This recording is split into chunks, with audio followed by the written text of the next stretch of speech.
Muy bien, y ya estamos de vuelta, como les conté, con Miguel Alderete. Él es director de la Confederación de Sindicatos Bancarios y del Sistema Financiero, y Marcela Vera, economista y doctora en Ciencias Sociales, académica de la Universidad de Santiago de Chile, la USACH. Buenos días, ¿cómo están? Muy Buenas día. tardes ya en realidad, porque son las 12 con... Pasó recién como justito. Es más, no solamente eso, no hemos hecho mención de algo muy importante. Hoy a las 6:25 de la mañana ha comenzado el otoño. Ah, muy bien. Correcto. Bastante otoñal el día, se ¿Sí? notó. Sí, se notó que comenzó el otoño hoy.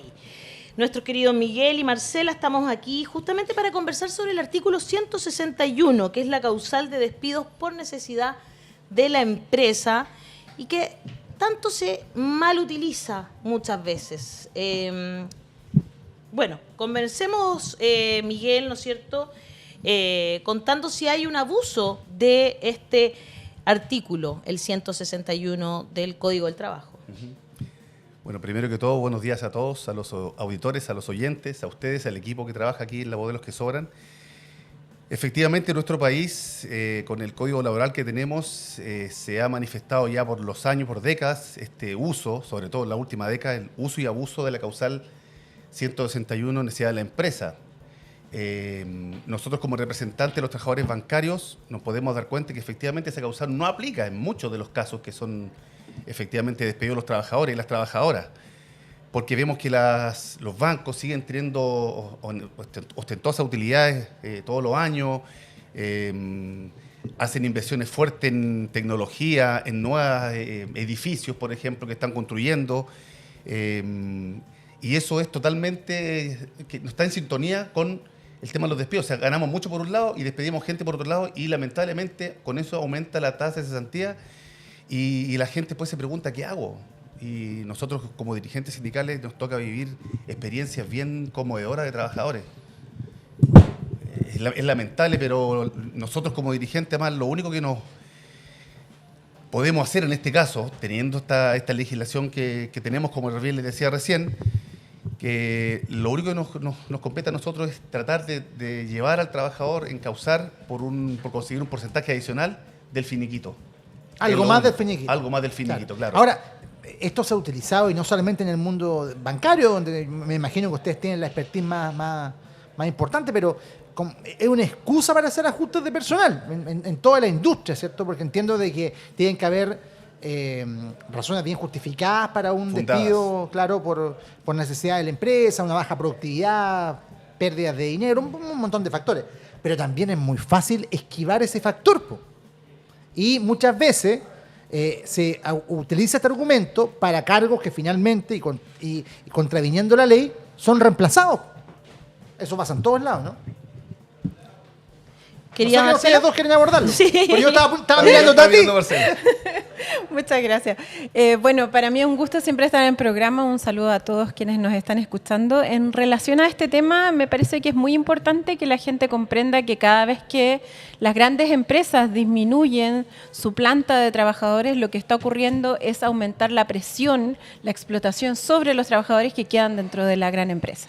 Y esa es una realidad que también es muy importante que las personas puedan comprender en profundidad, porque lo que se está exigiendo entonces a los trabajadores que sí quedaron con su puesto de trabajo es que entonces tienen que o hacer más funciones o trabajar más horas o reducir los tiempos en que tardan en hacer algún tipo de actividad.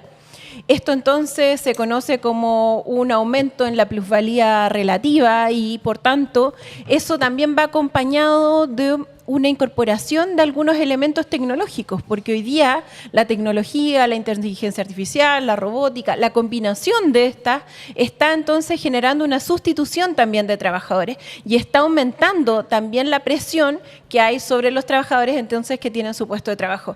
Entonces, cada vez que la empresa utiliza este tipo de herramientas jurídicas para disminuir su planta de trabajadores, de profesionales, de técnicos, lo que está ocurriendo entonces es un aumento en la explotación que ocurre hoy día en la clase trabajadora. Entonces, ya, a ver, porque se utiliza para achicar las plantas.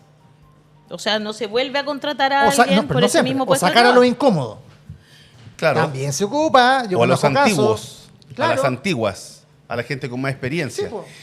Lo triste de esto, lo grave de esto es que lamentablemente las trabajadoras, los trabajadores lo hemos normalizado. O sea, el despido por necesidad de la empresa lo normalizamos. Y lamentablemente los que perdimos somos los trabajadores. De hecho, hoy día hay una suspicacia, creo yo, de parte del empleador, en tanto el uso de la tecnología. A los comerciales, a la gente que está de cara al público, les dicen, muchachos, traten de vender todo el sistema informático de nuestro banco, porque así agilizan los tiempos, así mejora la atención, etcétera, etcétera.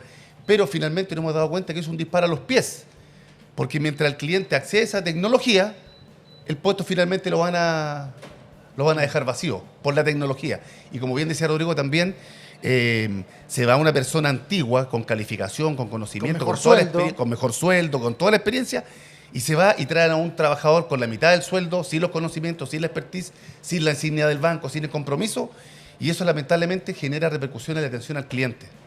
Por supuesto, porque no te atienden de la misma forma al final, ¿no? Sí, correcto. Bueno, finalmente, ¿qué tiene que hacer una empresa realmente para echar a alguien por el artículo 161? A mí me echaron una vez por el artículo 161 y creo que me sentí como muy desechada, me acuerdo. ¿Para qué se debería utilizar realmente y para qué está en la ley, Marcela? Mira, yo soy economista, no soy abogada, así que seguramente acá el dirigente va a poder contarte un poco más en detalle que yo. ¿Para qué se podría ocupar realmente el artículo 161? ¿En qué caso sería bien ocupado? Cuando la empresa efectivamente, por ejemplo, arroja malos resultados, mala gestión, tiene problemas contables que hoy día en la banca, lamentablemente nosotros no vivimos eso.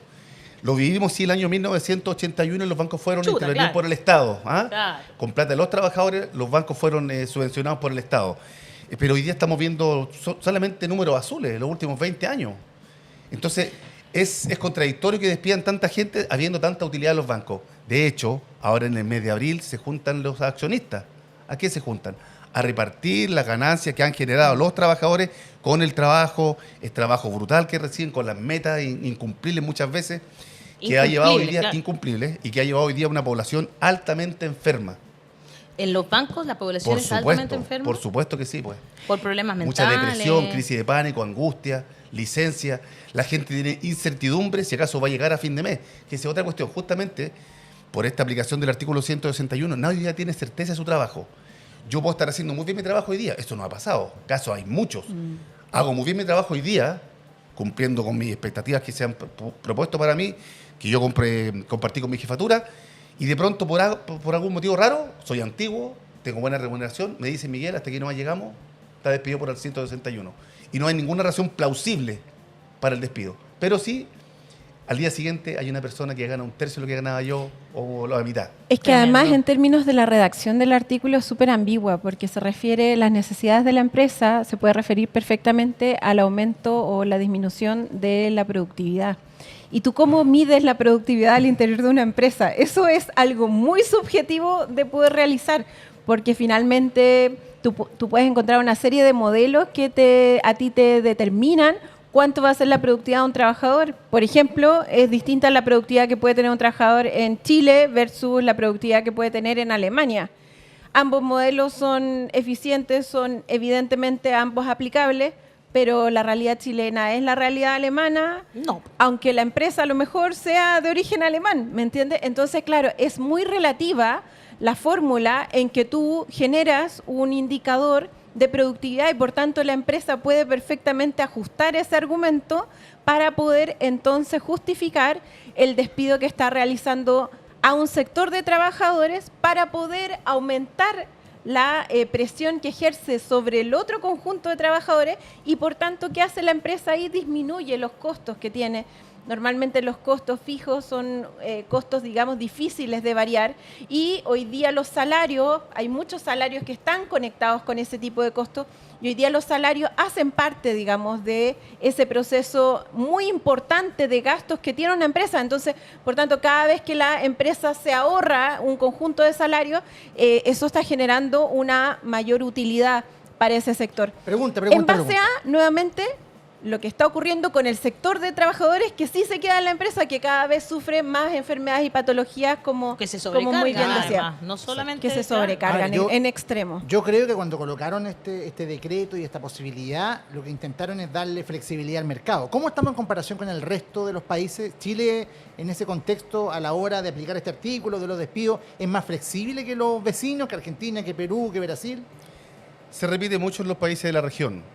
Podemos Sí, rescatar, por difícil, ejemplo, sí. la experiencia que tienen los uruguayos, Ya. que hace un par de años atrás despidieron a unos trabajadores del Citibank, 26 trabajadores, pero 4 fueron los significantes que los dejaron sin trabajo, pero el AEBU, la Asociación de Empleados Bancarios del Uruguay, dijo, muchachos, estos trabajadores no los pueden despedir, no los pueden desvincular finalmente.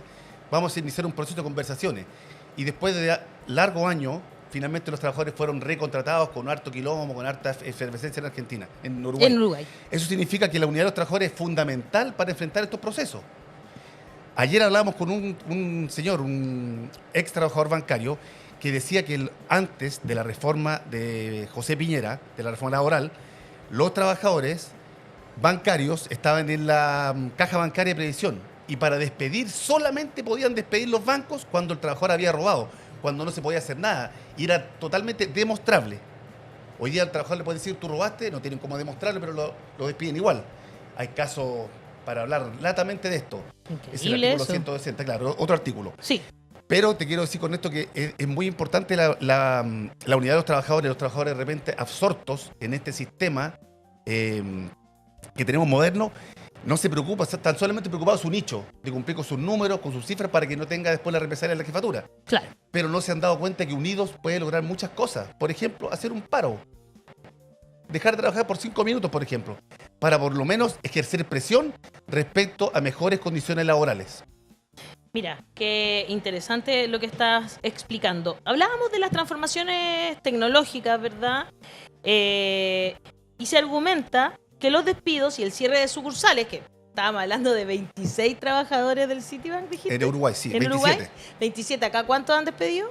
El año pasado, según la Comisión para el Mercado Financiero, a octubre fueron un poquito más de 1.000 trabajadores. Imagínate. Y curiosamente, Banco Estado contrató cerca de 120 trabajadores. Banco Estado, curiosamente, Mira qué interesante lo que dices. en la misma fecha. Bueno, se argumenta que se debe a la incorporación de nuevas tecnologías, ¿no?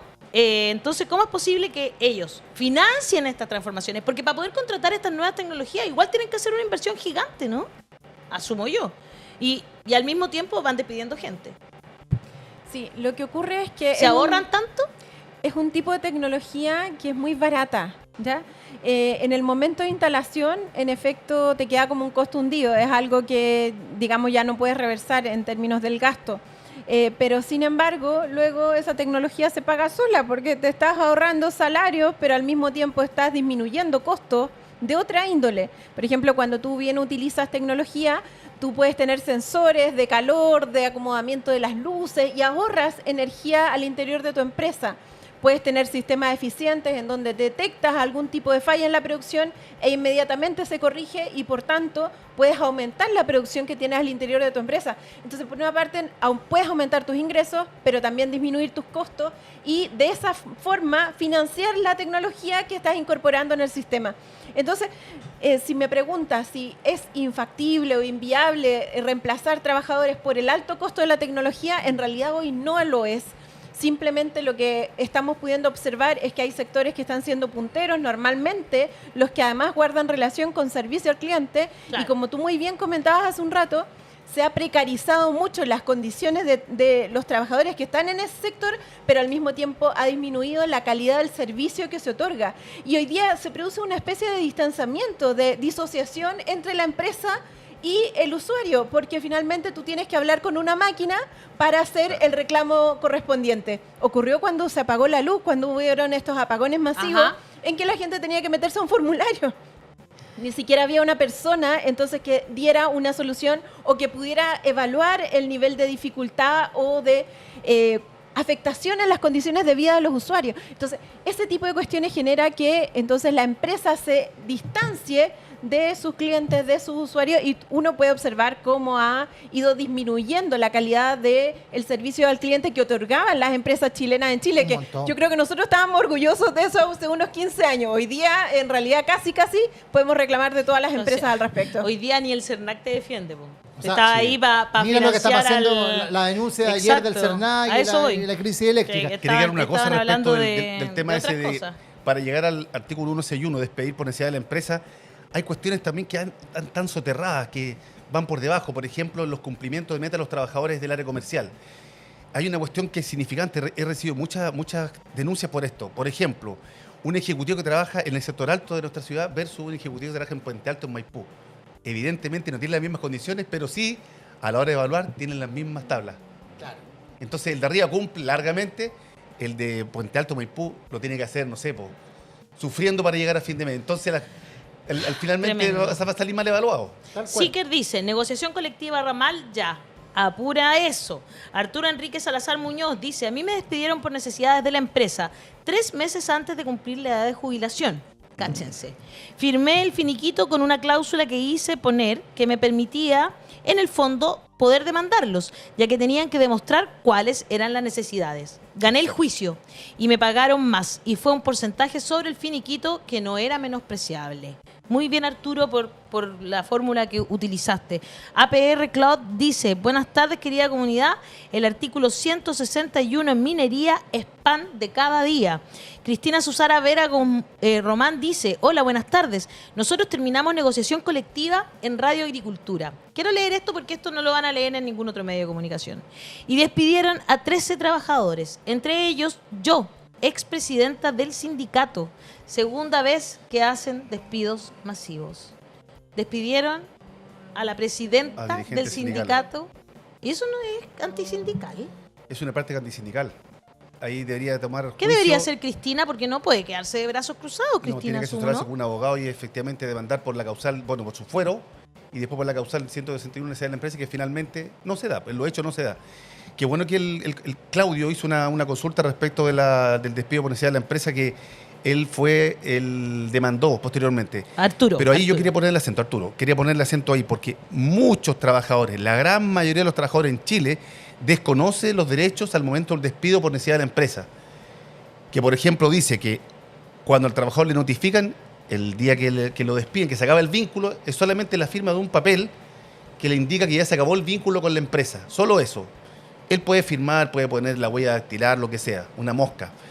Pero al momento de poner el finiquito, si la persona quiere ir a trámites posteriores, por ejemplo, a tribunal, ahí tiene que tener mucho ojo porque ahí está firmando el finiquito. Y ahí uno tiene que ingresar el derecho, me reservo el derecho de ejercer las acciones judiciales para posteriormente ir a tribunales. Eso es lo importante, eso la gente ¿no? tiene que saberlo. Dejarlo, al firmar el finiquito, tiene que poner exactamente. Ese es el tecnicismo. Ese es el tecnicismo. Ojo, hágalo usted también. Sí. Finalmente decida demandar o no, ¿no? Sí, y eso no es chispeza, no es choreza, es un derecho. Es un derecho, claro, es un derecho de los trabajadores. Bueno, hay muchas cosas. Cristina Vera nos vuelve a escribir.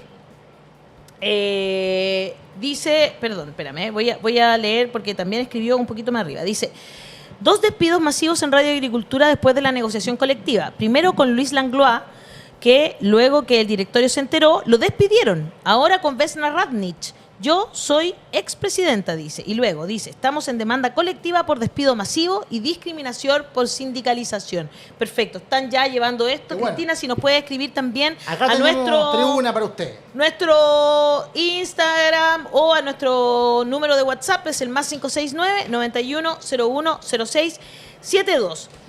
Oye, vamos a ir al tema del derecho a la vivienda. Me interesa mucho ese tema. Dale, Rodrigo. Porque hay una crisis profunda en el país, en realidad. Un sobrestock, no es un buen momento inmobiliario, pero también hoy día está quedando más lejos para los trabajadores que aspiran a la casa propia el poder concretarlo. Cuesta mucho más hoy día que hace 15 años. Pero totalmente, las tasas, la exigencia, el pie, todo ha cambiado, por supuesto que en contra de los trabajadores. ¿Cómo afecta en particular este tema que es el derecho a la vivienda al sector bancario? es lesivo, voy a utilizar esa palabra, porque no puede ser que el trabajador que trabaja en la industria, valga la redundancia, en la industria bancaria, que son los que ofrecen los créditos a los consumidores, no pueda obtener su casa propia. Es complejo. Ayer hablábamos con unos colegas, con este señor también de la Federación Bancaria de hace 50 años atrás, que él decía que esto es increíble, la gente tiene que escuchar en su casa, los trabajadores bancarios, las trabajadoras bancarias. Antiguamente, antes de la reforma laboral, los trabajadores afiliados a la caja bancaria podían comprar sus casas en la misma caja bancaria, y la caja bancaria le hacía todo el trámite de la prestación del dinero, y donde él podía comprar las casas, por ejemplo, vía Santa Elena, cerca del Estadio Colo-Colo, vía El Dorado en Vitacura, que eran casas muy, atendibles, ricas casas, Claro. cómodas, confortables. Claro. Digna. Hoy día eso es imposible. Hace un par de días salió publicado en un diario, Ya. no sé si ustedes lo vieron, la No, cantidad de no leo la última remuneración noticia. que te piden para acceder a un crédito dependiendo de la comuna en que uno, A ver, ya. vive. Por ejemplo, yo vivo en Quilicura. Dale. Quilicura dice que para poder acceder a una vivienda en Quilicura, te hablan de la superficie de 66 metros cuadrados, la renta promedio tiene que estar entre los 2 millones y los 3 millones. O sea, hoy día en la banca solamente el área comercial podría tener acceso a comprarse una vivienda en Quilicura, que es una comuna donde uno podría acceder finalmente Claro. a un bien raíz. Yo lo hice en un momento de fulgor, de una posibilidad que se nos dio, lo hice hace 20, 25 años atrás, me aproveché de eso y hoy día tengo mi propiedad en Quilicura. Pero hoy día es imposible que un trabajador bancario tenga ese derecho. En conversaciones con la gerencia del banco que yo trabajo, nos decía que él también, por ejemplo, el gerente, tampoco tenía él esa posibilidad de poder acceder a un crédito hipotecario, que era un chiste prácticamente, con los ingresos que ellos tienen. Y curiosamente, en Chile hoy día hay un sobrestock inmobiliario que no se puede cubrir, porque la gente no alcanza a Pero mira, completar por esos favor, márgenes. Yo vivo en Ñuñoa. También tuve, en un buen momento, me compré una casa. ¿Sabes cuánto tendrías que ganar? Es que tampoco, o sea, no sé quién podría pagar esto. Entre 6 y 8 millones de pesos. Claro. Al mes. ¿Eso es. tienes que ganar? Exactamente. ¿Pero quién puede pagar eso? Y hoy día los trabajadores bancarios, los sueldos son bajos. Es que tú estás hablando de los trabajadores bancarios, yo estoy hablando de cualquier trabajador Claro, en Chile, imagínate, discúlpenme. nosotros somos privilegiados. ¿Qué trabajador gana entre 6 y 8 millones de pesos, Marcela? No es ni siquiera el 5% de las personas ganan en Chile ese monto. O sea, estamos hablando de que se ha reducido demasiado el acceso a la vivienda, en particular en ese tipo de sectores. Y lo que pasó, en realidad, es que durante la pandemia las tasas subieron mucho. ¿Se acuerdan? Producto de la inflación. Pero mira, Y la lo que eso- cisterna, tienes que ganar entre 2 y 3 millones de pesos. Sí. San Bernardo, Cerrillos, Renca, Maipú, entre 2 y 3 millones de pesos. Así es. Y lo que eso pasó es que ¿Y entonces cuánto se es eso? acumuló 10% una de- demanda por vivienda enorme, porque la gente no quiso comprar su casa en ese minuto. Entonces dijo, voy a esperar a que las tasas bajen. Y esperó varios años.